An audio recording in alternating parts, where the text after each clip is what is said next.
Welcome, ladies and gentlemen. Wherever you are right now, get out a piece of paper or your phone and open it to the notes section so you can mark the date and time because you're going to want to remember this day. Today is the day that the two greatest hunting podcasts known to man came together to make what I like to call a super episode. Kind of like when the X-Men would team up with the Avengers or Batman would team up with Superman. This is the podcast to end all podcasts, the shows to beat all shows.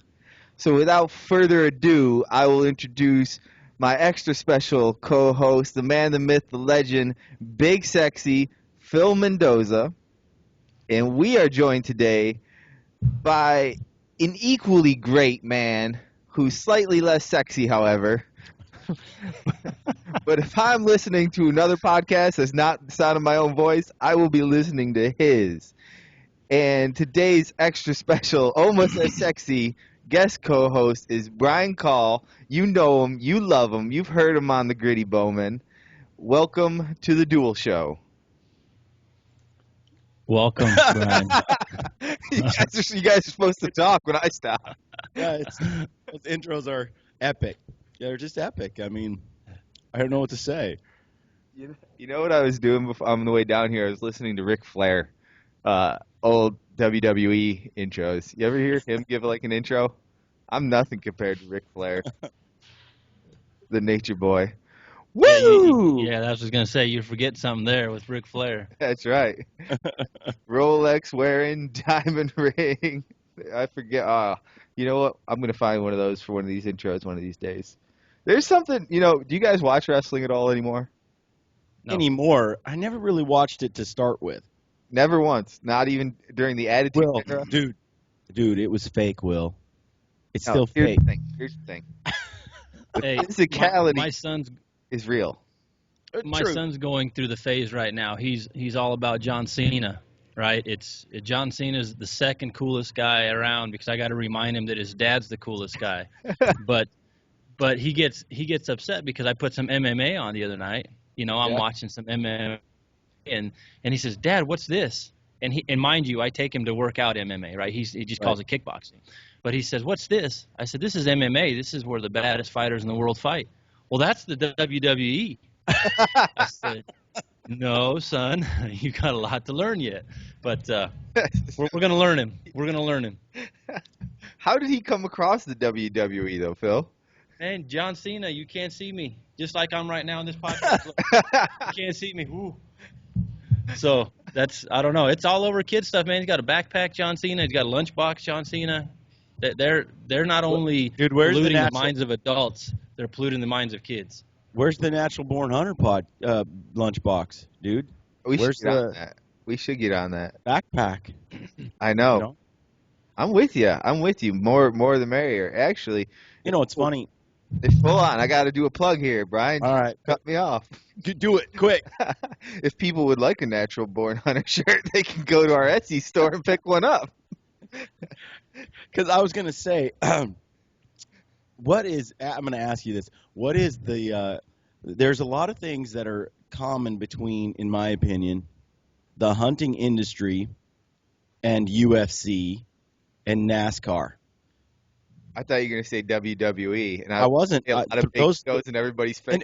It could be WWE too, but I haven't really watched it, so I can't really say. But if you got UFC and NASCAR, there's something in the hunting industry that's very similar, I think. It's because it's a nothing against the women. We love the women, right?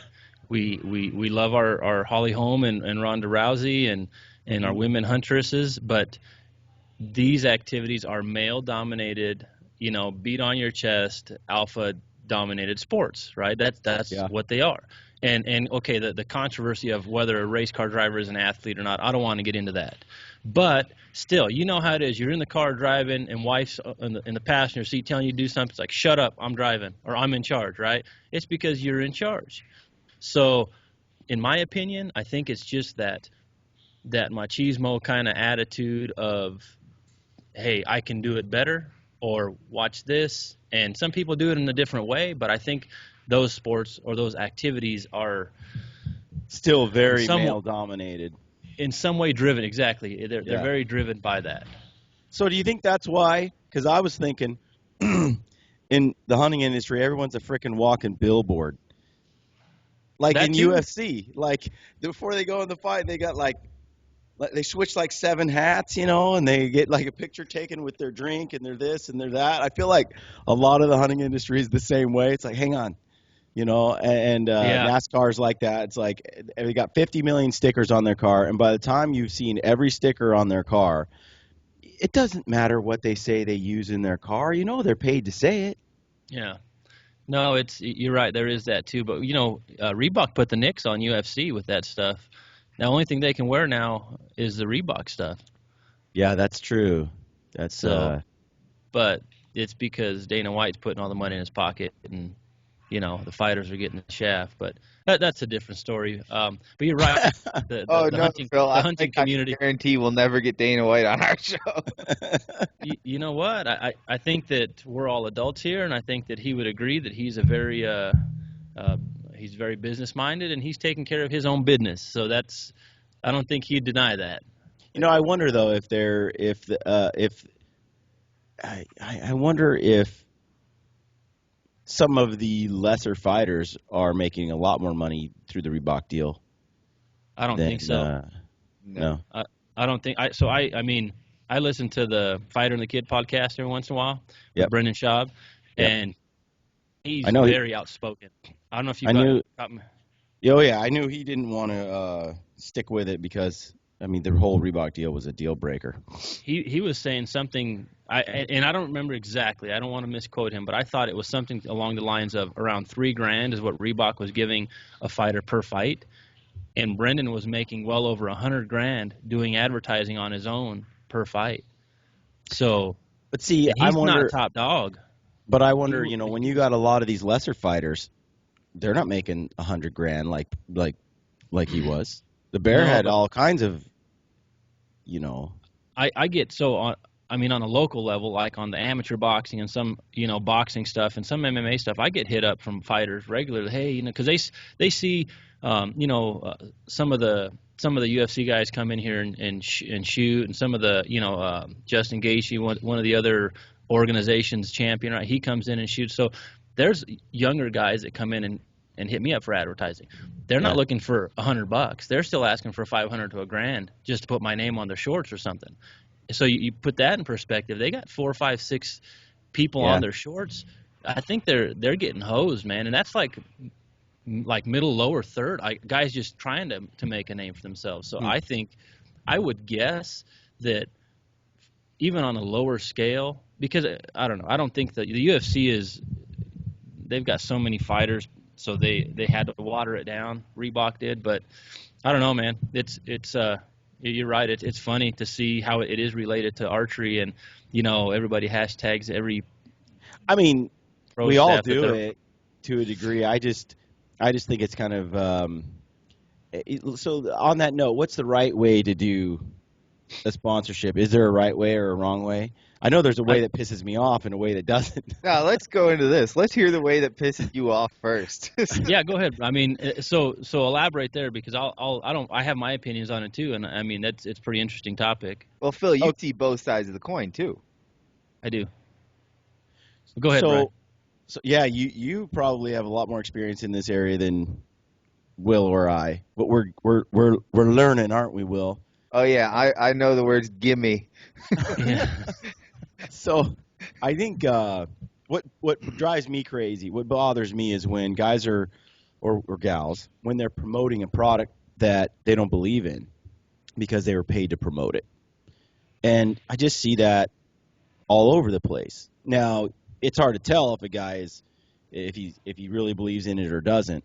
And then just some, I don't know, like I want to see more honesty. So if you're going to tell me that you love this product, okay, and it's great, but I know, and the guy next door, I mean, everybody knows that product isn't the best one in it. Let's just use a backpack for example.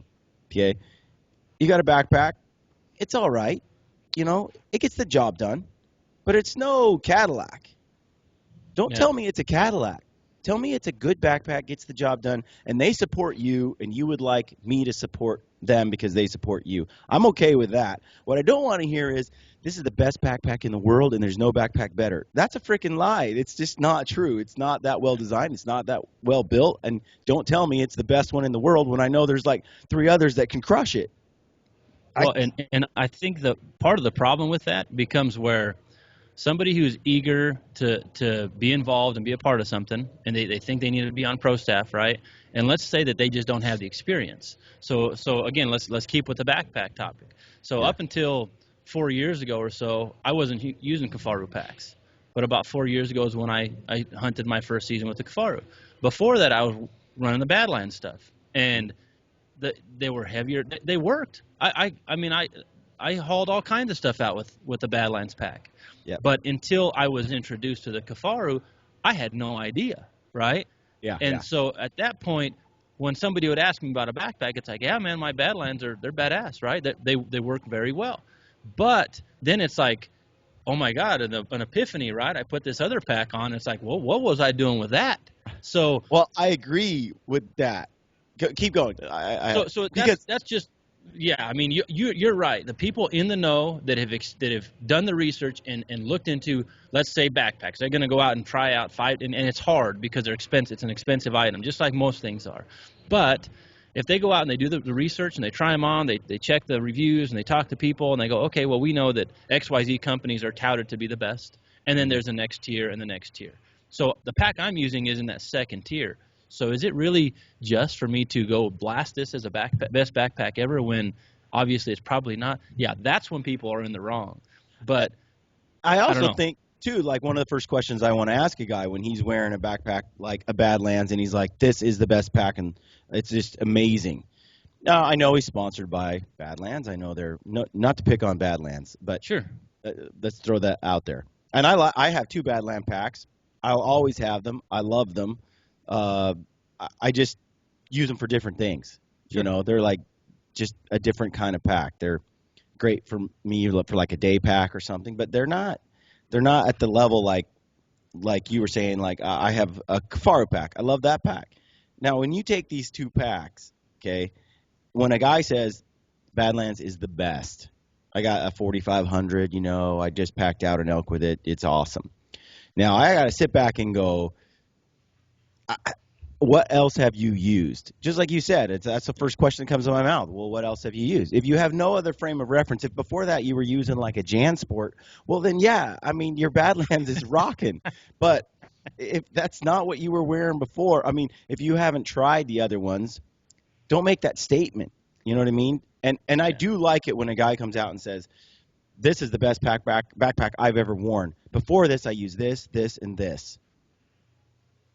And then I got a frame of reference to go by. Okay, well, you haven't Right. quite tried this one or this one, which I know from experience because I've tried them both, are better than the one you were wearing.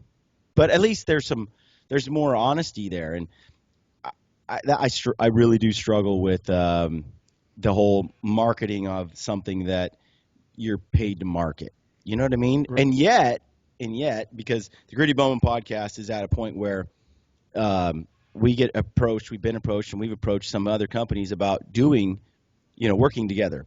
I like to call it partnering. I don't like the word sponsor because I feel like at that point, you're being paid to say you like something.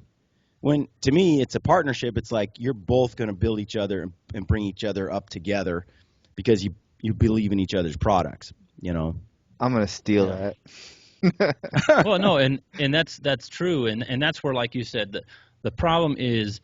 So from the company standpoint, right? You need somebody to properly help you promote your product, right? So for example, Mountain Ops, they need ponds, which it don't take any disrespect to how I say that, but your promotional staff are essentially pawns, your workforce, to help get the word out, right? So that's their goal. And then you as a pawn or as a worker, promotional staff, because my opinion, promotional and pro staff are 2 separate things, but on your promotional staff, which most people fall into that category that are promoting something, or on a staff, it's your job to, in the best way, promote that product, but where people falter is because they're not honest and they're not authentic, like you said.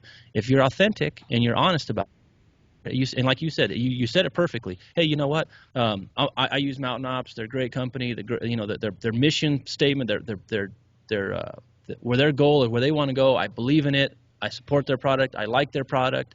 And I've used a few other companies, but this up until this point in my life, this is the best product I have tried. I have used, or I've used GNC and whatever brands, and I feel this is better because X, Y, Z. Now, like you said, you're giving an explanation, you're authentic, and you're honest. Okay, then nobody can shoot you down, because then they might say, well, you haven't tried Muscle Farm. Okay, well, you're right. I haven't tried Muscle Farm, but up until this point, this is what I've tried, and this is why I like it. So that's when people can stay in the positive light amongst people if they're authentic and honest. Yeah, I think you have to, honestly, from your position, like as a podcaster, Will and Phil, you've got to come at it like, I'm here to provide you a service, the listener a service, add value to the listener, whether it be entertainment, information, instruction, something that they can use. And the same goes for any products you promote.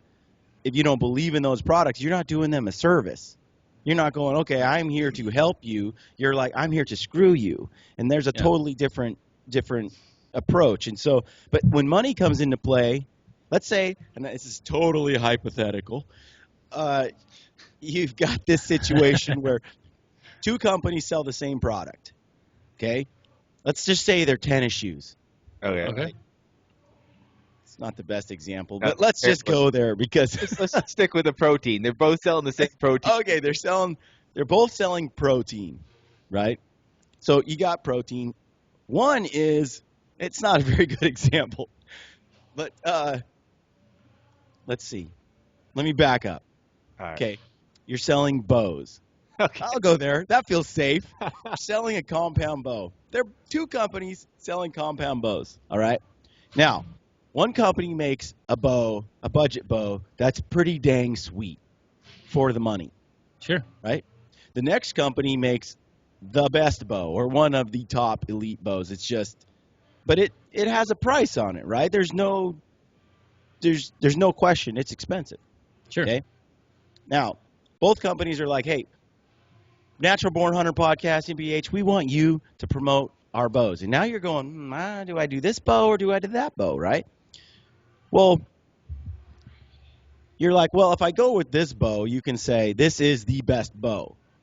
But most of the guys that listen to your show, they can't really leverage that much because guess what? That's a little out of the price range of the average Joe, right? But this bow, this budget one, is sweet for what you pay for it, and you like that bow. So you're like, okay, well, you talk to the budget bow guys, and you're like, hey, guys, what I want to say is, this bow is awesome for what you're paying for it. You can't beat it. The value is in it. And they're like, well, we kind of want you to not say that and just kind of say we're the best. That's where I have a problem because that ain't honest. That's not true. And I don't want to say that. I can't say that. It's not real. Oh, sorry. No, keep going. And so that's where I have trouble. And maybe they honestly believe theirs is the best. But if I don't, I can't say the same thing. So let me ask you a question. Yeah. Everything's got a price on it, right? Yes. Okay. So just a hypothetical again, right? Uh-huh. Now, anybody who wants to do their research can figure out podcasting and marketing and everything else. So this being a podcast, a super podcast, if you will, if somebody goes and does their research and figures stuff out, hey, it's not rocket science what the demand is for this space. So if somebody comes to you, Brian, and at the Gritty Bowman and says, Brian, we want to double the going rate for marketing, and we want you to support our product. And not only are we going to double the going rate, we're going to commit to 2 years with you, and it's going to adjust based off your growth. So as you grow, we're going to pay you more, double the going rate. Would you sell your soul? No, I'm just too proud, dude. Because I sit there and go, okay, and I won't lie. Like money has an influence, right? The money will really, when I would discount a company, like, yeah, they're not my favorite, or they're just, I've never really been a fan of this, blah, blah. And they're like, well, we'll pay you triple what anybody else will pay you. It's like, you believe in me that much? You want us that badly? It'll make me double, look at something twice that I normally would just dismiss, for sure. Sure. At the same time, though, I'm kind of like, I just, I feel like, and I haven't, so I've been doing the podcast since February. It'll be a year in February. And we haven't monetized it yet. Like, I haven't got paid for the Gritty Bowman at all. And I even bought my stuff from Mountain Ops, right? They send me some stuff at a good discount, but I haven't like been paid yet. Well, and for a long time I wanted to stay away from that. Like, I don't want to be paid because I want to be able to talk crap about whoever I want, be as honest and frank as I want, be as biased as I want without anybody complaining about my opinion, right? Because, hey, no one's paying me to say any of it. But now it's like, I either got to quit this thing or get paid, because it's just, my kids don't see me, my wife doesn't see me. I have two jobs. I work. The Gritty Bowman takes a lot of time, and then I have my day job, and so it's like, okay, it's time. And plus, a lot of companies are like, we want to work with you, so I'm ready to, let's do this. Well, getting paid though starts to mess things up. And for me, I feel like, look, I have a lot of people who are fans of the Gritty Bowman. I would rather come up with something that benefits them greatly, where they'll come and, like, I haven't figured out what it is yet either, but some product, I'd rather do it all myself, is what I'm saying. I'll make the money myself. I don't need you sponsor. I don't need you sponsor. I don't need that sponsor. I'll do it all by myself, which is kind of how I was approaching it in the beginning. But now I see, after working with companies like Mountain Ops and becoming really good friends and Full Draw Film Tour and stuff, it's like, wait a minute, these companies I really love and I want to support, and they are wanting to support me, and it's like, okay, this is stupid for me to be all super independent and not, work with anybody else. So now I'm trying to do like a blend, right? But it's not easy to do. But I'm kind of like, look, I would rather find a way to make the money without selling my soul, is, I guess, what I'm getting at. So you do it for 50 cents on the dollar with somebody that you believe in, use their product, and or can sleep at night when you talk about their product. Absolutely. But I think agree with you. But I think that over time, if I add the value that I want to add to their company, that they'll be like, look, we want to help you as I help them, and it'll be more fair. I don't want to ask more than I'm delivering, and I want them to feel like they're getting a lot of value out of their investment in me. So anyway, I think, well, there's a lot of different factors here, and there's a whole different scope, like you say, when you talk about like a pro staff. Are they the promotional staff? Are they some kind of affiliate? Are they the real pro staff? Are they podcast, TV show, whatever? Where's their level of commitment, rather? Because you're going to have guys just starting out who are going to be excited to get on any pro staff, no matter what the definition of pro is, right? yeah. And I think the problem comes from, in like most places in life, is from the top down. What examples can you point to in this industry at the top? Like there's a few, right? There's a few Mm-hmm. that you can point to and say, these guys get it. These guys are doing it right. This is who you should follow. But I think there's far more bad examples than there are good examples of people to follow. In like anything, they're going to follow what they see. What they see is working for people. And that's a guy who one season he's shooting this gun or this bow, next season he's shooting this one. Like, how many people just now that I know of just jumped off one bow company to go for another bow company this season, right? Oh, yeah, it does seem like that's what I mean with the UFC and the NASCAR comparisons. It's like it just doesn't feel genuine. It feels like whoever paid whoever to say whatever is what happens, and so they start to lose any real influential power within their marketing, right? Because one year they're with this guy and the next year they're with this company. So obviously somebody bought out someone else's contract. Consumers aren't stupid. Hunters aren't dumb. They know that basically this guy was using this company because he was paid X. Now he's using this company because he's paid double X. That's what happened, and nobody's going, yeah, he switched because, man, this new company is just amazing. They're going, he switched because he got paid to switch. That's So, and really, I think, what that goes through. That's my cynical. That's when I look at it and I see some guy switch from one company to the next. Most of the time, I'm thinking, you got a better deal. well, and Not, not. that's the I gray believe in this area. company. Right, that's the gray area because, like, let's take bows again, for example. Just Yeah. recently, a lot of pro-level shooters have been, in the last 3 or 4 years, they've been switching companies, and certain companies are spending more money and buying these shooters on a competitive side, on the tournament side, Yeah. and it's an interesting topic because this person's been with this company for 10, 12 years, right? And then all of a sudden, the value uh, their demand went up because of performance, what have you, and somebody else put a higher price tag on it. So is that shooter, in this example, any less of a person? That Hey, does man, I'm not, going to tell you right Phil. now. That does not bother me though. He was with the other company for 10 years. What bothers Right. me is when they switch year after year after year. You're right. You're completely right. I have nothing against the guy who's like loyal for X period, loves this company, but there's another company who came along that has great products as well, that is willing to invest in him more or her. I'm like, I don't begrudge him that at all. But here's where the only issue that I have, because I agree with you. If somebody, because in archery, in competitive archery, there's not that much money. Okay, there's just flat out not. It's not Yeah. golf. It's not baseball. It's not NASCAR. So the few that are getting paid to do what they love and do it well, man. Hey, I pat you on the back, shake your hand, good job. You've earned it, right? Yeah. So, and usually shooting contracts are 2 to 3 year contracts. So that's when you'll see somebody that may switch over. If they switch over sooner than that, it's because they broke their contract or something else happened. But here's the issue. When one person gets a new contract, oh, this is the greatest bow ever, best company I've worked for.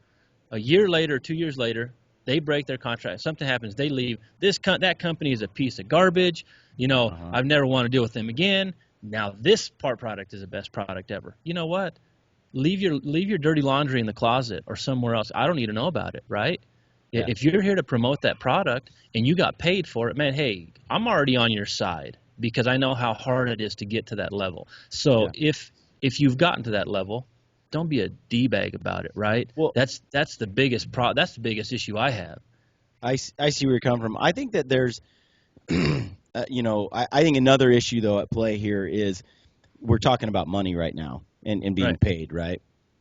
But the thing with sponsors, and this is true in the hunting industry, I think more than the rest, and is that when it comes to sponsorships, a lot of we talk about this with different guys. It's kind of a theme. There's a lot of egos in the hunting industry.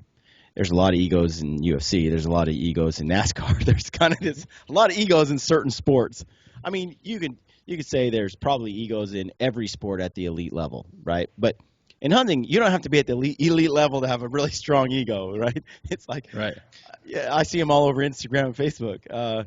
But those healthy egos, a lot of times they're seeking validation from an external source. It's like, hey, if I can say I'm sponsored by so and so, then I have arrived, right? Like then then that means I'm successful. If this company says I sponsor you for this, this, and this, it's like it's more of a psychological thing. It's more of an ego thing, often I think, than a monetary thing, even for most people. A lot of guys aren't seeking to be paid to promote your product. They just want free product and to be able to say, this company sponsors me. Yeah. And that kind of bugs me because, I'll just be honest, free product just doesn't do crud for me. I don't give a crud. It's like it's not enough to like make me become a company man. I don't want to like get free product and then promote. I want to promote because I actually love your stuff. And if so nothing against free stuff, but I guess I just don't want to see a guy promoting it because for validation. You don't need this company, this external company who doesn't really care. A lot of time they have so many people coming to them saying, "Hey, sponsor me, give me a free bow, and I'll tell everybody that your bow's the best." They have a million guys doing that. You become like another guy doing it. I just don't think that it's. I don't think you need that validation in your life. You don't need it. Well, we've Do it based on your abilities or your drive or your what you bring to the table to the hunting community or to the things that you love. I don't know. we've talked a little bit about this before, and I would call it the free bow mentality, right? And I've been there coming up. I've been there where I thought if I could just get one company, right, that gives me a free bow and I'm sponsored by, I have made it. Will Yeah. Bradley has arrived. Here I am. Done it. I've accomplished my goal. And the funny thing is, when I finally got to a point where I could, but when I had that mentality, I didn't really have anything. I didn't have a circle of influence. I mean, I was offering the same basic stuff everybody out there is offering. How good did you do in your local leagues? How'd you do in, you're winning Dude, a league with 10 other guys? It's the same song and dance everybody's doing. And then once I went into the train to hunt kind of universe, it's just like with CrossFit. My ego got checked real fast, real quick, disappeared, and by the time we got to where I could actually get a free bow from a company and be sponsored, I had no interest in a free bow. I had way more interest in say this podcast or writing an article or putting out videos or doing my own thing. I had so much more fulfillment found in that getting anything for free, while it's nice, like you say, it's cool. It by far wasn't the overall goal. It wasn't the end goal, and it kind of turns into it's like, oh, nice, I got this for free. But what I really got to do is up what I did last time. Do better. yeah. I think that sometimes it's the validation that we're seeking when we want a sponsor. I would like that to go away. Just stop trying to like feel good about yourself or your accomplishments by having some third party group who's selling the crap out of a product because that's what they do for a living. Validate you. Don't go there for it. Get it somewhere else. Get it from a much deeper and more meaningful place. Family and hunting at its purest and stuff like that, rather than, hey, so and so companies just gave me a free pair of pants. I have made it. I have made it. I have proven I am one hell of a hunter. You know what I mean? But here's the deal too, and just to, I mean, not to try to, but Brian, you're early 40s. Yes, 41. Okay, so I'll be 37 here, in a few months. Will, you're a few years younger than me, but I have been through the cycle of being on both sides of the counter of an archery store, right? So Yeah. I've been the customer. I was a customer for a long time, and then the last almost 7 years I've owned a shop. I've also been on both sides of, well, not both sides, but I've been on the side of being a tournament shooter, trying to work my way up and earn a product sponsorship, and having done that with a few companies now, or being a part of a few different company manufacturer staffs, they're not all created equal how they work their programs. In most cases, you end up spending more money to be on the pro staff and fulfill your duties as a manufactured pro staff member in certain organizations than you would if you would just go out and buy your bow, right? Yes. And that's a whole different podcast, a whole different topic. But as I've grown as an archer, I've seen it. You just start out, you're shooting, you be a part of you start going to a pro shop or shooting leagues or what have you, and you see the guys that are killing it, right? And then you see the posters of the guys on the catalogs, and you want to be that guy, and that's okay, right? I mean, having a role model or having someone to look up to, that's okay. Yeah. It's just that because this industry is small enough to where any amateur shooter can get a promotional staff or a field staff position with these companies. I mean, how many people do you see walking around and say, hey, I'm on a field staff, promo staff with Nike? Not very many, right? Yeah. It doesn't No. happen. So archery is small enough to where you can have a relationship with these companies, and because you can, people go out and acquire it. And I've been through that, the different steps and the cycles. And yeah, I want to be on staff. I want to be on staff. And then I'm on staff, and it's like, hey, it's not what it's all cracked up to be. And then after experiencing a couple of different contracts and what you have to fulfill as a pro staffer, and then having a not so great experience with one of those to where I turned down a renewal and Mm-hmm. and sidestep to a different company, it now, I tell you what, like you said, if you will learn, and you may have to learn the hard way and go through the motions of, yeah, somebody's going to give you a free bow of a company that you have no idea, and you're going to take it and you're going to shoot it and realize that's not the equipment for you. Right. So once you have a bad experience or a learning experience to where you say, look, the better way to go about it is trust in a product that's going to make you successful, support that product, whether you get something for free or not, and then if you can acquire a position on said staff, well, then it's a win-win situation. Because if you go about it the other way, you're going to learn the hard way somewhere along the line. And that's Yeah. where, with us being podcasters, looking at marketing in a different set of glasses, different set of binoculars, we have that decision to make again to where there is financial, there's money to be exchanged or product, right? I'm not gonna. There's financial gain, and this being a sort of business, whether it's entertainment, education, like you said, or whatever it is, that's what the gritty bowman and natural born hunter, and that's what we were trying to do. And in from what I've seen, it's going pretty successfully for along different paths for both of us, for all three of us, with what we're promoting out there. So that's where I try to talk to Will, because we've talked about this a few different times. Like, look, man, I've been in a position before where I could have sold out for money for different things, and I Mm-hmm. didn't do it. I Mm-hmm. pulled out, and I lost potentially a decent amount of money for a different media avenue that I backed out of, and this is 2 years ago. So it's like, so now I'm trying to instill in Will some of my experiences and visions as to where I think it would be beneficial, because like you said on the head, this is a very sticky situation.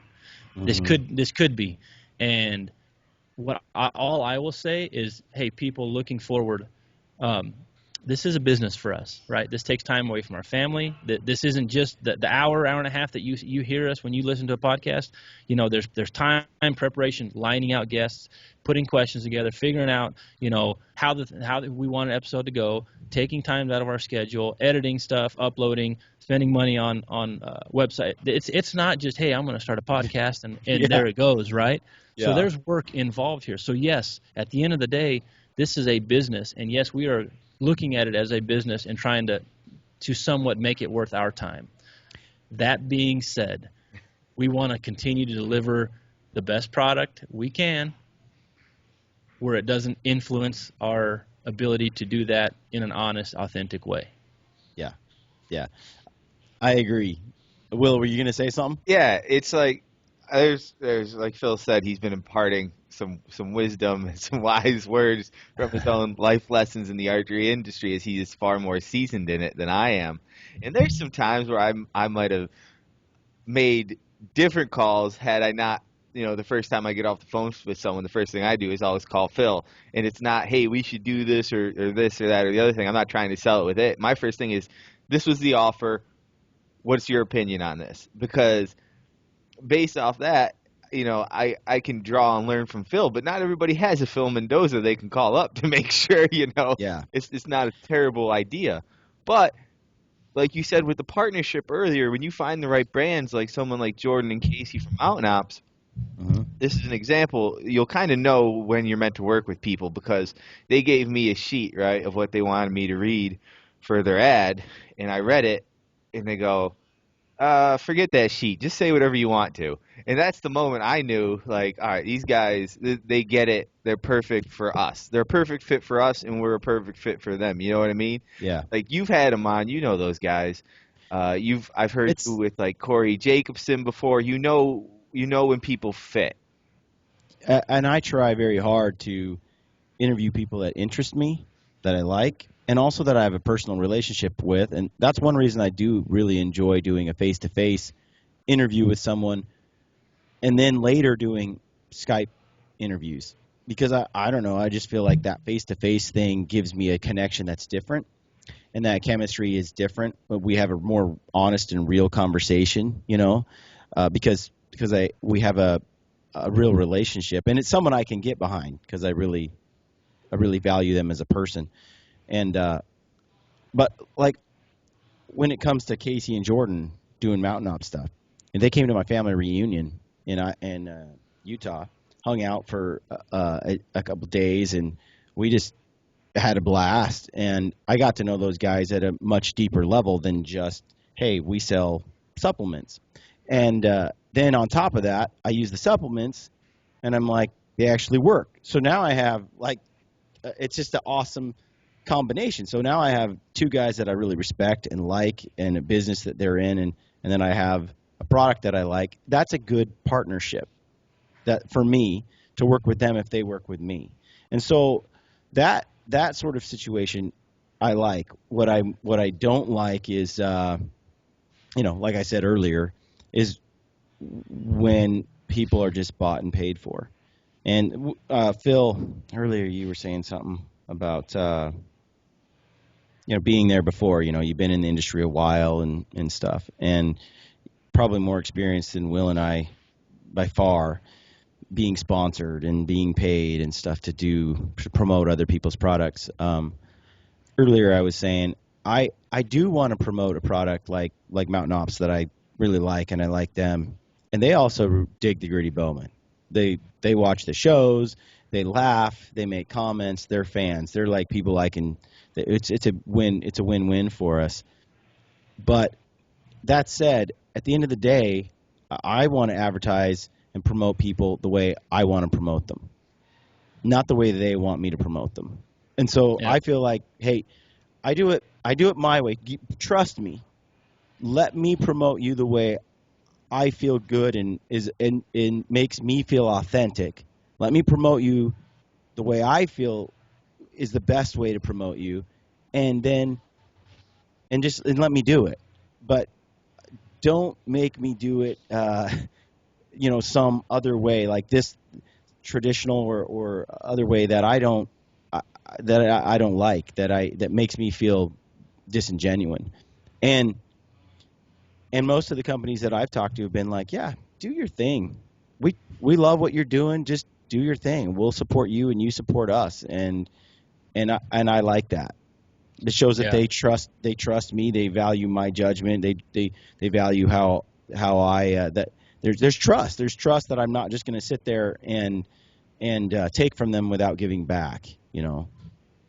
I think you're going to see too a rise in podcasts in the hunting world as far as an outlet for whether it's entertainment, information. Um, I think podcasts are going to play much bigger role in the hunting kind of community. Well, look at it like podcasts in general have been.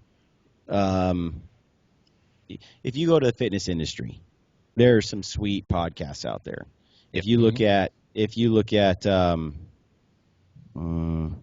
the business world, there's all kinds of great podcasts out there on how to run a business, how to get started with all sorts of businesses.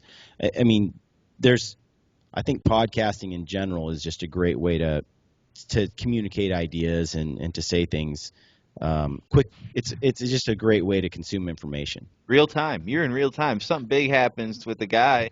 You can get him on your show that week. Boom, talk about it. There's no ESPN for hunting, for hunters, for archery. I've thought about this, and it's like, man, if we could work with someone like Brian, we could start like an ESPN for this, because there's a lot of stuff you could talk about, and there's a lot of dedicated and interested and loyal fans who are interested in the hunting, archery, and gun But community. but Will, I really believe that the podcasts that will be successful are the ones that provide useful information. In the end, people do want to be entertained, but more than that, they just want to be better people, better hunters, have better information.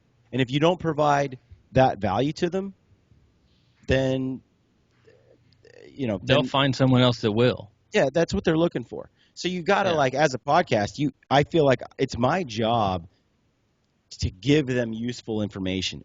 Whether it's to keep them excited about hunting all the time, keep them excited about fitness and being in shape, keep them motivated, or whether it's to provide them new skills, new tools, where they can go to find more skills. All that's part of just the podcast itself, sharing that information. When it starts getting ugly for me is when a guy is sponsored by 15 companies and every podcast is with someone he sponsors. That starts to again, back to what I said earlier. I feel like I'd rather sell like a ton of Gritty Bowman t-shirts than get paid by a sponsor to promote a product I don't believe in. If I got to make this thing, if this thing has to make money or I'm going to quit, I'm going to make money selling something that like t-shirts that are mine, right? Then I'm not accountable. I don't have to answer to any company out there. It's all on me. It's all on me to be successful. A Gritty Bowman hat, right, or something. That I'll sell that. Maybe I'll sell like Tim Burnett sells a gun cover for Solo Hunter, right? It's like, and it's valuable. People want that. It's a useful item that people want, and I feel like I'd rather come up with something that people want and give it to them than promote a product I don't believe in and I have to sell my soul to do. I've been hearing a lot of people inquiring about camo thong, so you might want to consider getting a Gritty Bowman camo thong. I think there's already right? a few of those. I like it. We put your face on it somewhere. Can you imagine that? What's up? You grill right where the So on enough of the sponsor stuff. Yeah, Let's I just- got some questions. I got some. Yeah. questions. I actually only have one question, but I think it's a good one, right? This is who would be your top 3 guests to get? Like swing for the fences. Who are the top 3 you haven't had that you would like to have on your show? Like your dream guests. Like Yeah. just pick up the phone, boom, they're on next day. Steven Ranella. All right. I think Shane Mahoney. And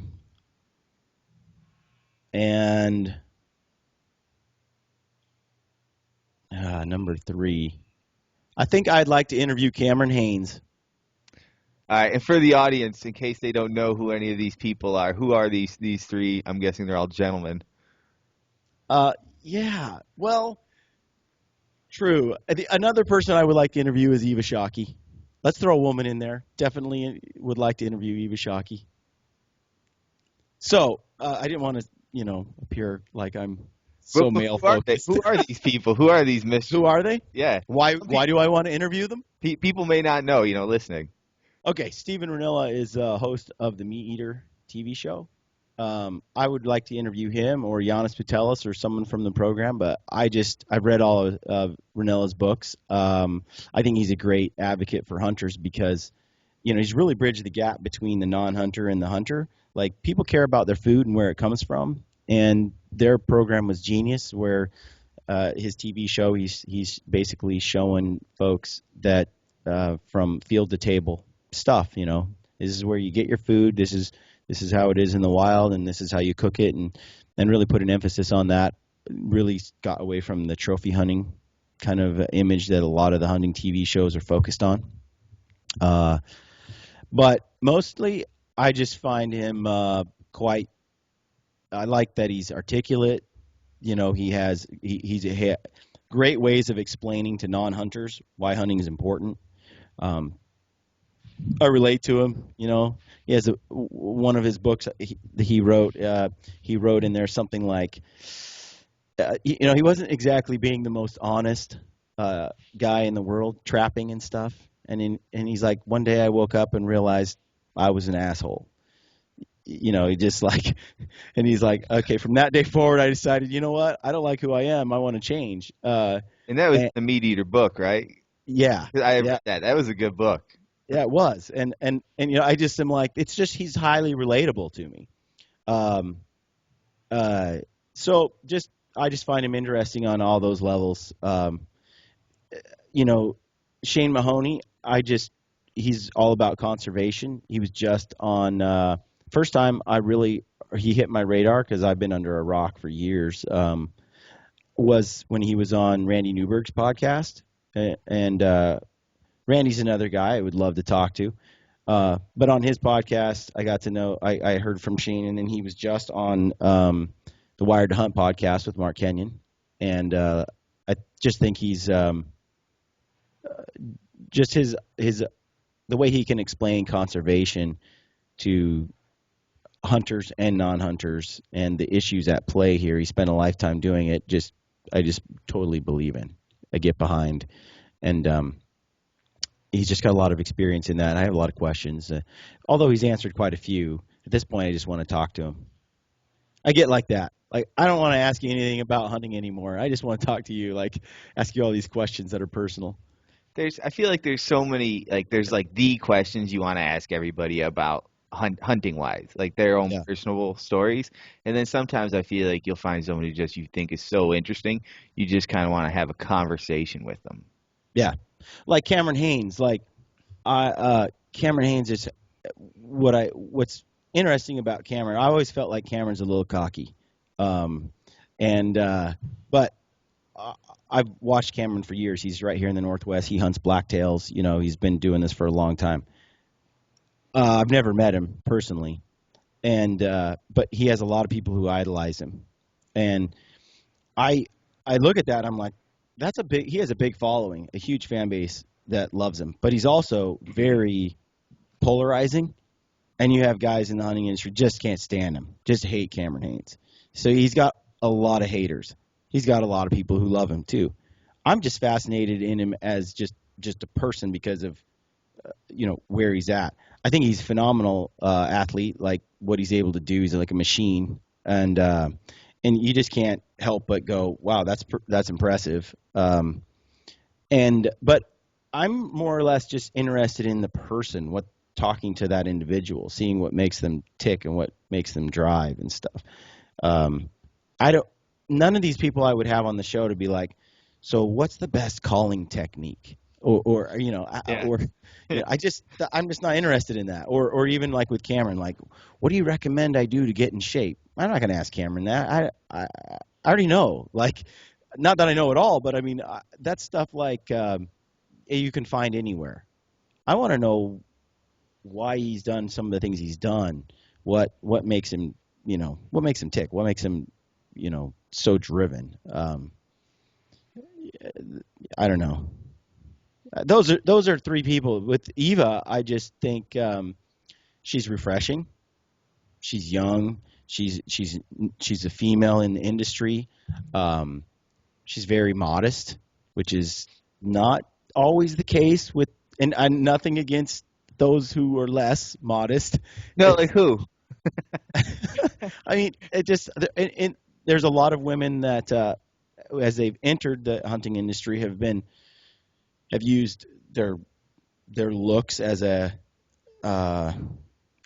major focal point for promoting What are you saying? their and believe me, You would use your looks too if you could? absolutely, like looks are use whatever you've got, right? But Yeah. I think like Eve is very attractive, and yet she still has tried to maintain a level of modesty, like dignity, I guess. So I just like that. I like that she's different than a lot of the others that I've seen. A lot of the other female, you like have those two groups, one that's like, bikini bow fishing, which nothing against that, and then you've got If your fully clothed, camo head to toe kind of modesty. And I mean, I just like that. I don't think Eva has. Again, I'm not going to go to her and say, okay, Eva, hunt monster mule deers? What's your tactics and your tricks? It's more like, how have you, how's the industry? I mean, I'm fascinated by her father, how it was to grow up with Jim Shockey as your dad. I'm interested to know how she got into hunting, which I've heard her share a lot of this already, but some people haven't. And I'm kind of interested in how she feels about hunting now after being in it for so long, and yeah, it's just, I guess that's one thing that's cool about podcasting is, and then there's people that a lot of other people don't like. Kenton Claremont. I want to meet Kenton. You hear this? I was going to go to Kenton's house and hang out and talk to him because I want to meet Kenton. And that's what I think is kind of cool about the whole podcasting thing. When I first talked to Aaron Snyder, I was like, we were at the Northwest Sportsman Show right here in Portland, and I went down there. I hadn't done a podcast yet, but I had like a microphone. So I was like, hey, I can do this. And so I show up and I'm like, hey, show me how to wear this pack right. And he's adjusting it, and he's like, yeah, it's all wrong, man. And then so he gets it all adjusted, and then I said, we were talking in the booth for a minute, and I said, hey, I'm thinking about doing this podcast thing. You want to do one? And he's like, sure, I guess. I've listened to that podcast. You've So I come was like, a long way. yeah, so I was like, cool, dude, let's go to Corey's shop, Triple X, and let's do it. And he's like, all right, what time? I said, morning, So then we show up, and I had a million questions for the guy. The truth is, I mean, I did want some information from Aaron, but mostly I'm just interested in Aaron himself, and I want to know what he's like. And I guess I have that curiosity about people, and so it just propels me to interview people all the time, to like meet new people and see what they're like. And with a microphone and a podcast platform, it's the perfect excuse. Like, there's no way, like, if I do interview, one of these people, if I just went up and talked to them, we'll have a conversation, no doubt. And they probably be real respectful and cool and awesome, right? Like Steven Ronella, hey, yeah, I like hunting, blah, blah, blah. But when you have a microphone and a platform and you interview them, you get to ask questions. You don't just You're a professional now. You're on their level.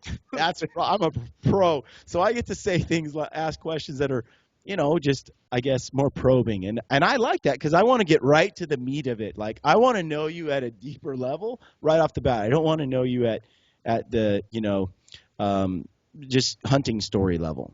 Dude, podcasting is, and you may feel the same way, but it's like the ultimate fake it till you make it. I don't think so. I think that I do think that whenever you're talking in public settings in front of people, that people respond. It's like when you do voiceover for a movie or something, because I've been doing a lot of filmmaking. In fact, when I talk about products to sell, that's pretty much my passion, is making a film. So I'll sell some branded gear. I'll get a Gritty Bowman hat and T-shirt someday, hopefully sooner than later. But I don't want to be in the T-shirt and hat selling business. It's not my thing. But I do love making movies. I'm driven about it. I love filming. And so I'm like, that's what I want to do. So I'm going to make films, and I'm going to put them up for sale. And then I hope listeners think the films rock, and I hope they download them and buy them. That is what I want to do. But when I'm doing voiceover for a film, or when I'm sharing, when I get on a podcast, I think it's really important that you're confident. So that fake it till you make it thing comes into play. Like, be very confident. At the same time, though, people smell BS, man. They know when you're full of crap. And so, Oh yeah, I don't mean fake it like fake who you are, but I mean that if you don't, even though you don't feel confident, pretend like you are confident. Yeah, like act like you belong there. You know what I mean? Like that's different. That's different to me than, So when you say fake it till you make it, it's almost like the snake oil salesman who pretends like he knows a bunch of crap. Oh no, I mean like fake it till you make it. Like act like you belong there till you really belong there. So you feel like you do. I think everybody's kind of doing that a little bit. Everyone's got their own little kind of. there's that next level you're trying to get to. Yeah. So if you act like you're on that level, and that's kind of where it is, the podcast for me has become a big equalizer and opened a lot of doors that would have been closed before having a platform. And people won't even ask. They don't know how many listeners the Natural Born Hunter podcast has. I've had people say yes to this podcast. I never thought I'd get on. And for all they know, I could have my mom and my grandmother listening. And Phil's would probably listen too. True, but I think at some level those people look at it and go, it's not that big a deal for me to participate in this, and a lot of times I think they're just they do have some relationship or knowledge about like Phil, and so they're like, yeah, I'll come on, But I do think that a lot of success in a podcast, I just keep going back to this. My job when I podcast is I'm already fascinated about the person or really curious. Like I interviewed Phil for a podcast because I wanted to get to know Phil and see what made him drive and tick. I'm curious. And you went on that sheep hunt with Aaron, so I heard lots of stories from Aaron and stuff, and so I'm just curious, right? And so I get to interview Phil, and it's cool. But at the same time, my job, I feel like, if you're going to come on the show, my job is to highlight you or celebrate you, whoever's on the show. Not celebrate, like, me. The show's not about me. It's about whoever I'm talking to. And so when I have a guy on the show or a gal on the show, I genuinely want to get to know them, and I really want to celebrate whatever their thing is and tap into that. And I think that's really where you add some value to the podcast. That's my approach. That reminds me a lot of, have you ever watched the show Inside the Actors Studio? No. If you ever get a chance to check it out, I forget the name, and I should remember it. But the guy who does it, interviews like a ton of actors, and he's been in the industry for forever. And he just asks such intelligent, well-worded questions that I watch him and I'm like, this is an interviewer who is an expert at the craft of interviewing. He can really get the substance out of an interview other people haven't been able to get. And I think in a podcast, the thing we're kind of fortunate of is it's long form. Yeah. Being able to talk to someone for an hour and a half or however long the podcasts go, you're going to get so much deeper than somebody who, like you're saying, only has a conversation with them that's 15, 20 minutes long. Well, yeah, I remember hearing when I first posted, I don't know about you, but I first posted podcasts like with Aaron. I posted it on YouTube. I didn't know how to use anything else, right? And so I post the podcast on YouTube. It's out there. And I kid you not, like 50 people watched it, that first week. And 20 of them were like, dude, an hour? Seriously? Come on, man. Can you get that down to 15 minutes? And I'm like, sitting there going, dude, there were an hour worth of questions, okay? No, I can't get it down to 15 minutes. It's like I can just give you a bullet list of, Aaron said these 25 things, but it's like, you don't get the full substance. And I remember I heard Joe Rogan talking one time, and he's like, people are like, well, how long, we shoot for an hour, and we have a hard stop at an hour on a podcast. And Rogan was like, why do people do that? If the conversation is still good and it's going and it's flowing, there's information and ideas being shared, he's like, let it go. Let it go for as long as it needs to until you're kind of done with the conversation. And he's like, if people want to listen, this is what I told people that they were like, yeah, man, an hour's really long. I need to get it down to 20 minutes, And I just emailed him back and was like, dude, I know how. I know how to get it down to 20 minutes. Listen to 20 minutes of it and shut it off. Boom. Booyah. You have a 20-minute podcast. If you want to hear the rest, you can listen to it. You got 20 minutes. You can listen to it in, hopefully I got my math right, 3 20-minute sections. That's right. You can turn it off if it doesn't interest you. But then some guys were like, I listened to the whole hour. It was awesome. I loved it. I can't believe I listened to the whole hour. And I'm like, that's what a podcast is about. if I listen to a podcast and I'm 30 minutes in, I'm like, this just isn't working for me. I'm bored. It's not. I turn it off and I go on to another one. And not every podcast we do is a home run. Some are interesting conversations. Some are not. I don't know what you're talking about.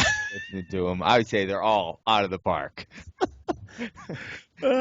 Yeah, See, celebrating the guest. I that's learned right. from this guest. But yeah, I don't know. I feel like so I don't shoot for length per se. I just shoot for information and it kind of you can feel when the conversation's kind of winding down. It feels right. And I usually get a text from Phil that says, "I got to wrap up." And that's how I know it's time to end that podcast. I talk for like 3-4 hours. That's my problem. I just keep going. I don't know when to shut up. My wife will tell you that. so Will, to ask you the same question, who are the 3 guests that you would like to interview?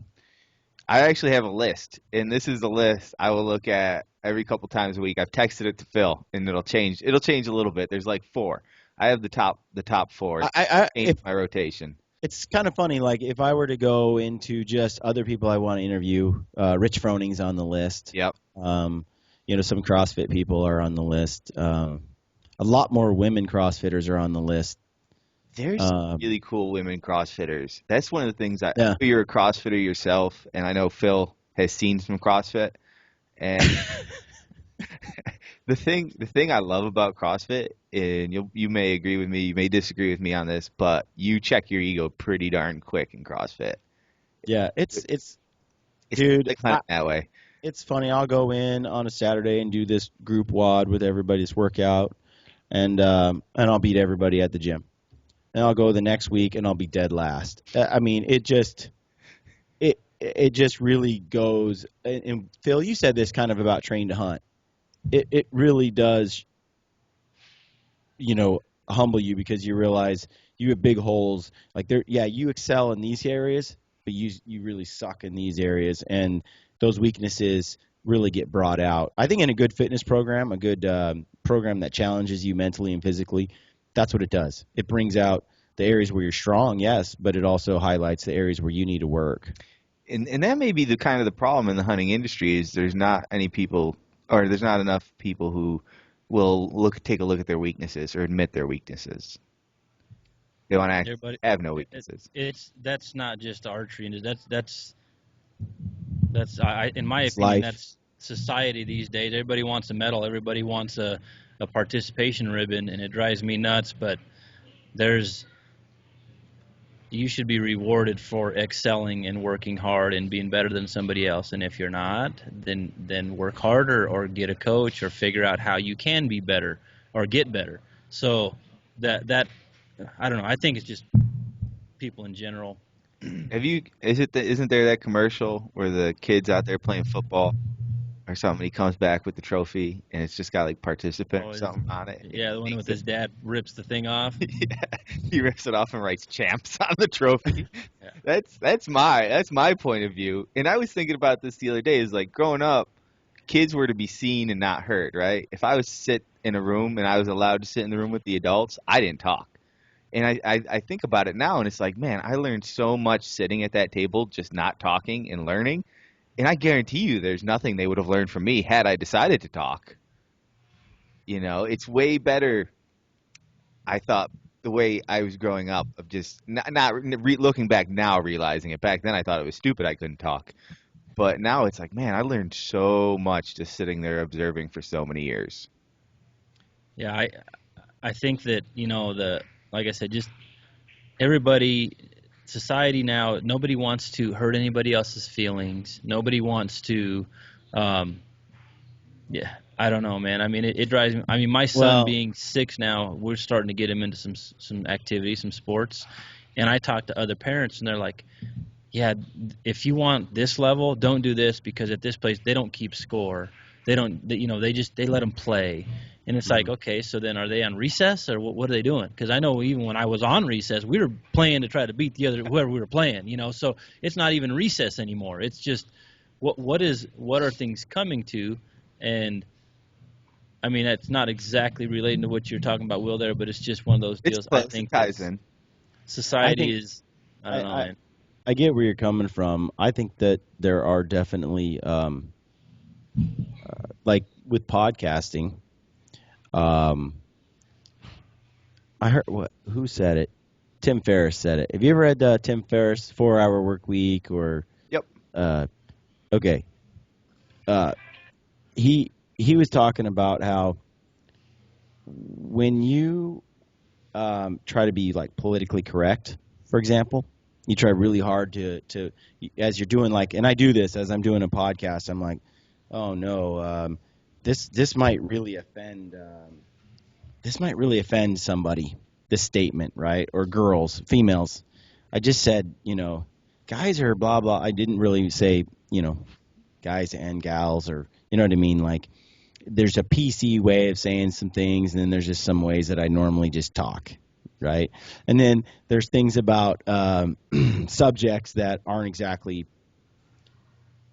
they're polarizing subjects, opinions that you have that can really turn off a subset of, let's say, your group that listens. Okay, if you really firmly believe in something, but you change it or you water it down because you don't want to offend that group, or you don't want to offend that group, or you're like, oh, I can't really say that. Let's not talk to that about that because that'll make that group upset, or that'll hurt this person's feelings. Pretty soon you've watered down everything you say so much that it doesn't have any meaning at all. No, you're not saying anything anymore. Yeah. And he's like, be careful. Of course, you don't want to just, alienate people, but at the same time, be careful not to you can't please everybody. There's going to be some Gritty Bowman haters. There are. The bigger you Uh, get, the more there will be. and it's like, you can't please everyone, but there's going to be a subset of people who really do like relate to you, like your message, and believe in you, and those people will get, way behind you a lot more if you're true to your message and authentic, and you don't water it down to make people, because you're afraid, you might upset a group of people. So I try to just be as real as I can, and if people like it, they like it. If they don't, they don't. And it sort of goes back to the whole thing with everybody gets a trophy. We're so worried about upsetting people or hurting someone's feelings, or letting a kid fail, that we don't teach them the right stuff. They don't actually develop and grow. In fact, we give them the wrong message. You don't have to work hard to be successful. You don't have to earn anything. You don't have to. You don't have to strive.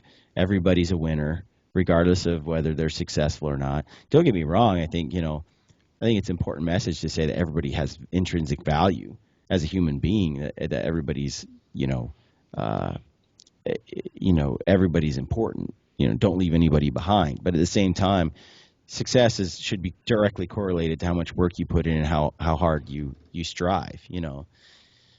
I know I've learned far more in my defeats and failures than I have in my victories. I don't know. I can't relate to that. I don't really fail or have defeats. So I don't know. I've listened to some of your shows. I'm with Brian on that one. I don't know what you're talking about, Will. I've learned so much from winning everything.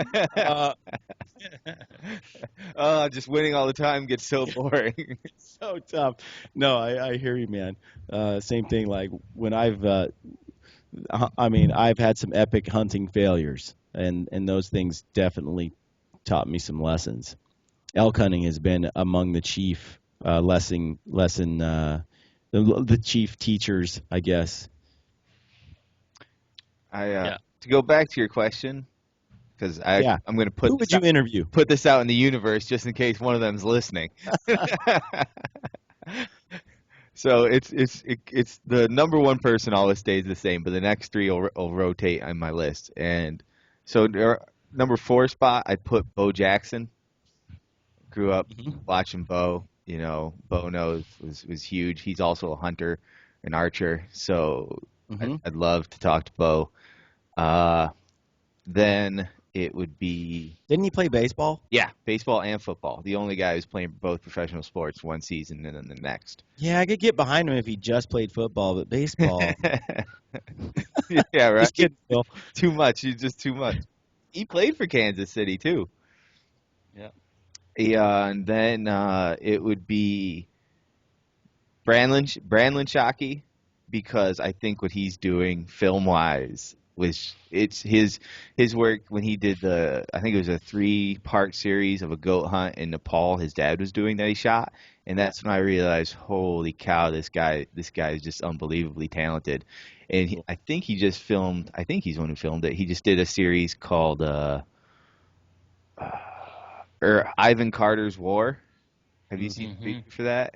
And that just looks really good. So I'd love to have him on to talk film and hunting and similar things you'd ask probably Eva about what's it like growing up that way. But I love the film aspect of Yeah. some of these. Yeah, it's funny when you bring stuff up like it's like, well, I have my top 3 or 4 film guys I'd like to interview. I have my top bow hunting, like Right. archery compound, my trad guys. I mean, if my CrossFit fitness guys, my diet guys. I definitely have different genres. But yeah, I know what you mean with the film guys. Yeah, and I I really like Jeff Simpson, yeah, the short season, and I'd love to interview him. I'd love to interview Donnie Vincent. Um, that'd be good. I really like Donnie. I like his films. There's definitely some film guys that I like Mo, Meat Eater, and there's a few guys I'm curious about. Okay, so go on. All right, and then in the number 2 spot is Buck Brannaman. You ever hear him? Did you make that name up? Nope. He is the real life horse whisperer. Like his in the movie The Horse Whisperer, they use his stunt horse. He was there to help with the horse training, and he believes he's one of these guys who I think's become so good at his craft. He's probably the best or one of the best guys in the world. And not too long ago, I watched a documentary called Buck, and it was about him and his upbringing. And he was just one of these really interesting, unique people, and the way someone who's just that great of an expert in their field that I was just compelled by their story so much. It's just one of the people I just want to have, the long form conversation with. Yep. So that's where he's my number 2. If you ever get a chance, watch that. It's a really good documentary. And then number 1 is Yvon Chouinard, who is the founder of Patagonia and one of the first men to climb Half Dome and a lot of different summits. But anybody who can survive on cat food, it's somebody I'd like to interview. Wow. Yeah. So that's there's something about that story for him. Like you basically start from nothing. You're just a climbing Yeah. bum, and he would go buy cat food, but not just any cat food. He would go to the dented canned goods stores and buy the dented cans of cat food because they were better than the dog food and they were the cheapest thing you could buy. And that's what he was living off. And to go from that to being, the owner of Patagonia, one of the probably top what would they call it now? They've got fancy terms for this thing, but it's like when you're a businessman and a conservationist, these eco-friendly kind of capitalists, Yeah. is pretty impressive to me. While you're at it, can you talk to him about becoming more hunter friendly? I've heard rumors, man. I've heard rumors they're going to become real hunter friendly.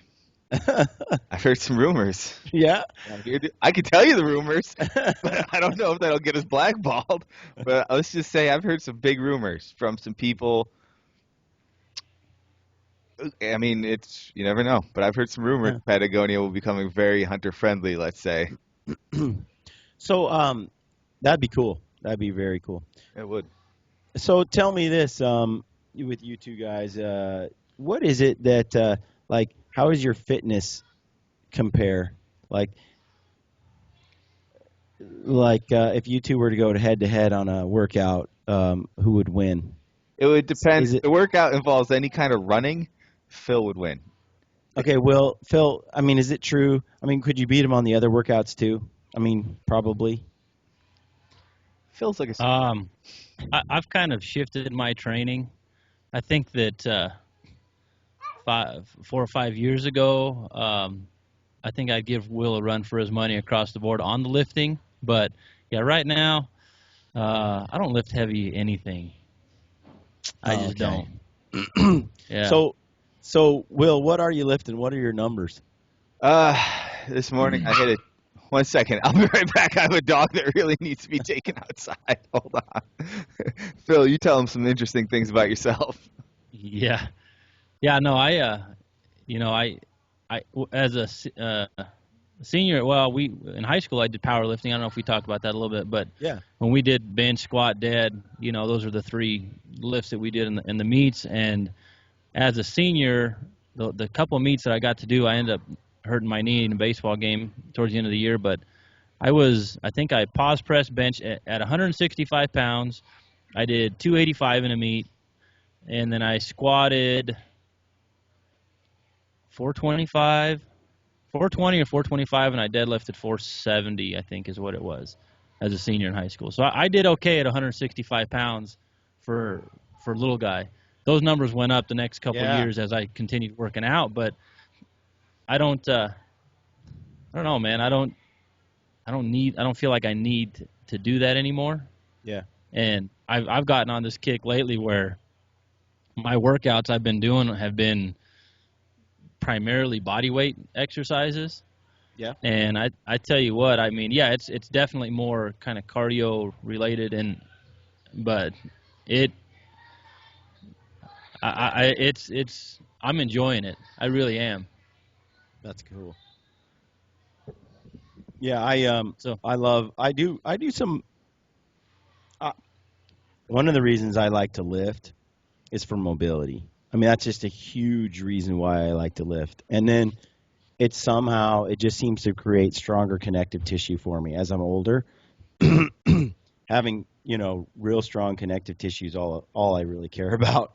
yeah, The strength isn't the deal for me. It's, how good the joints are. And people have this idea that lifting heavy weights is bad for the joints. My experience has been lifting heavy weights makes those joints stronger. I think it has a lot less to do with weight and more to do with volume. Yeah, if you're overusing it at a heavy load, then yeah, I think you can be counterproductive, I suppose. But I think your body just adapts to whatever. You have those guys that are doing like the dude at Muscle Farm doing heavy squat squatting every every day. day. Yeah. I mean, Corey.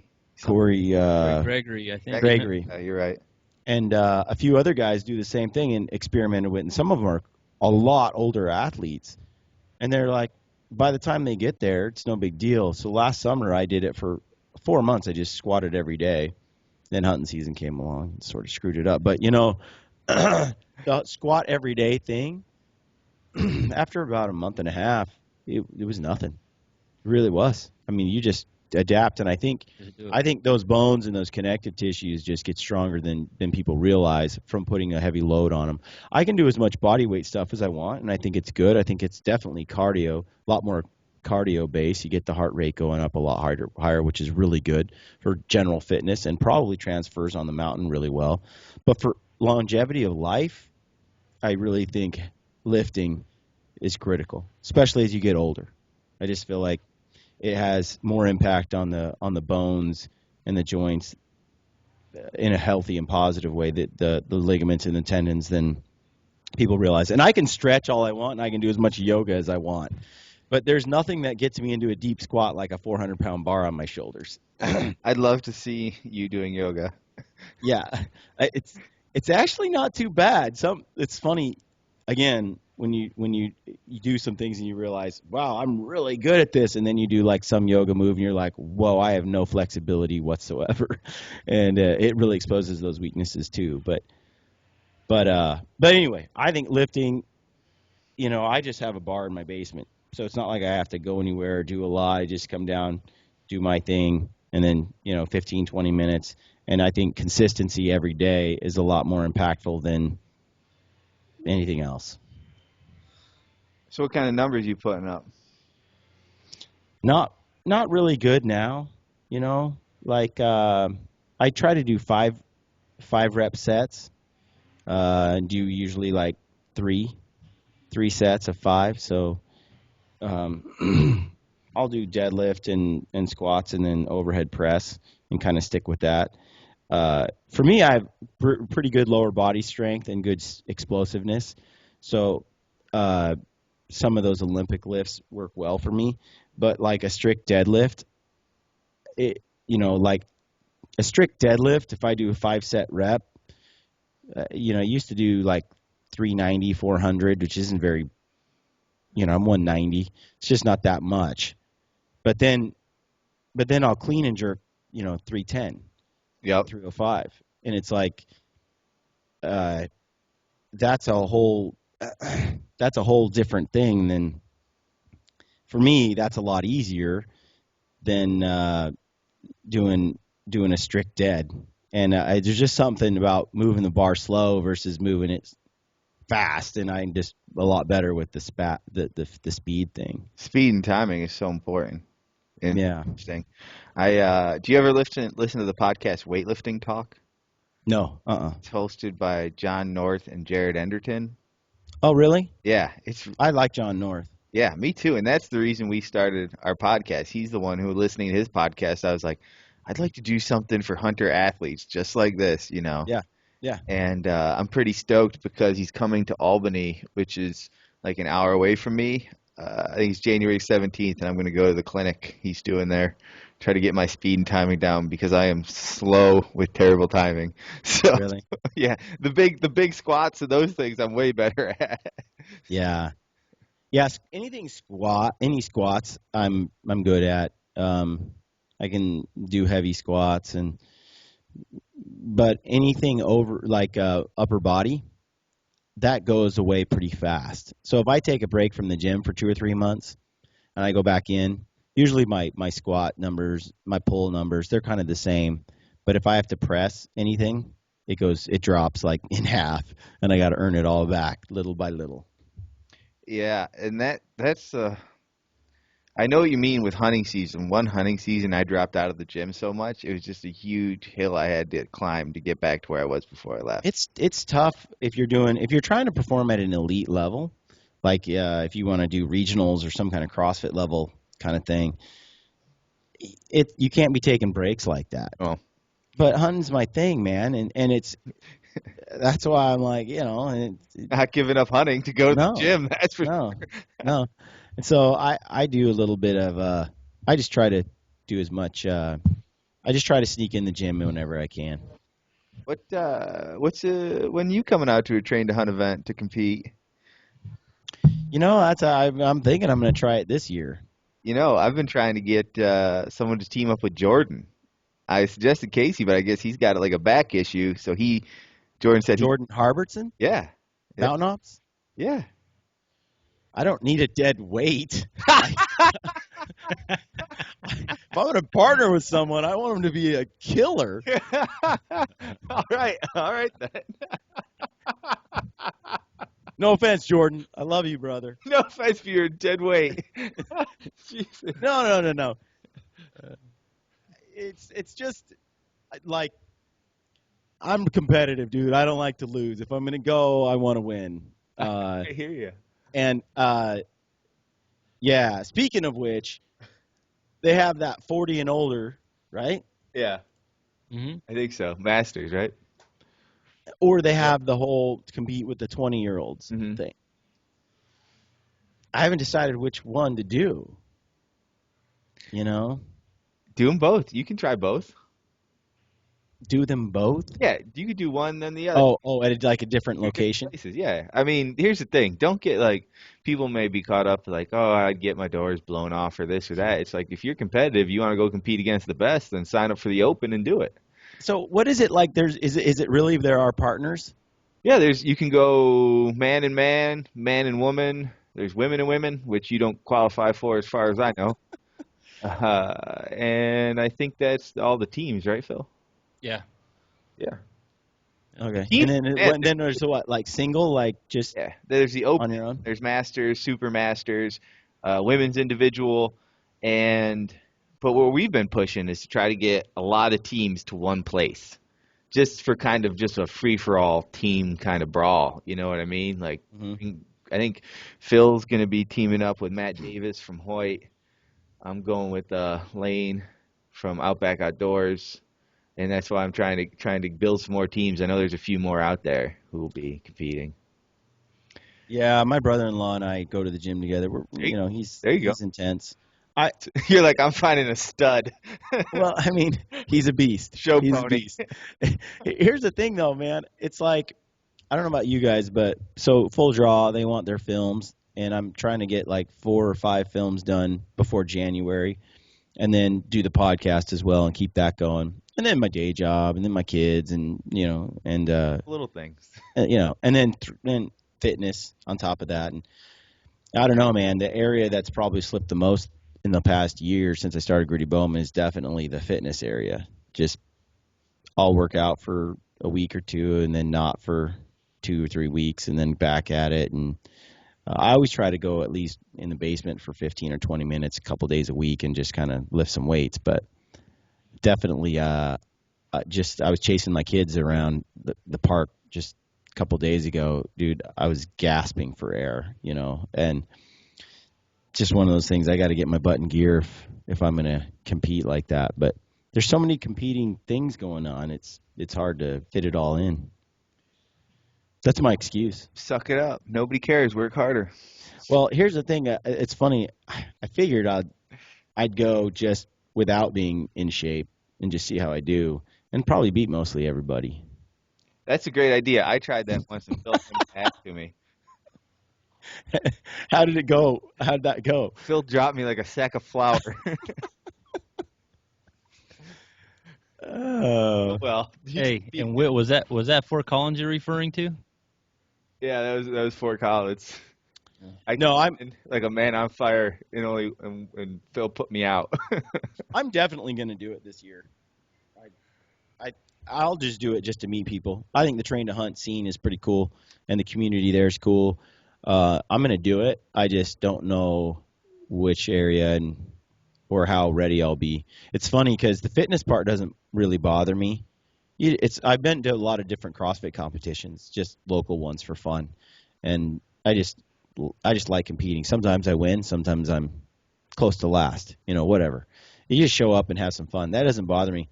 Well, I think I talked to you about this, Phil. Shooting my bow in a competition, that actually kind of freaks me out. It's like, I haven't done any 3D shoots or haven't done a lot of that kind of stuff.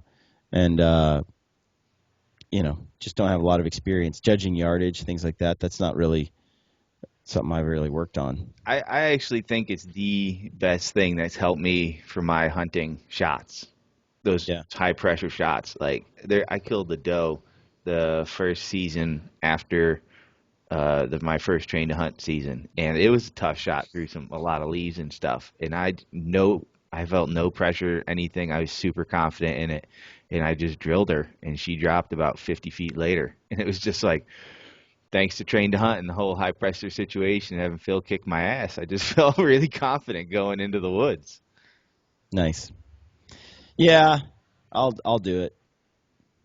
Good. And on that note, we got to wrap up and get to another show, actually, we got after this one. So, this has been the Super Podcast, ladies and gentlemen. This is Will Bradley for Natural Born Hunter. Wake up, chase your dreams, repeat. And for the Gritty Bowman podcast, stay gritty. Terrible impersonation, but you get the picture. I got it. Thanks, Will.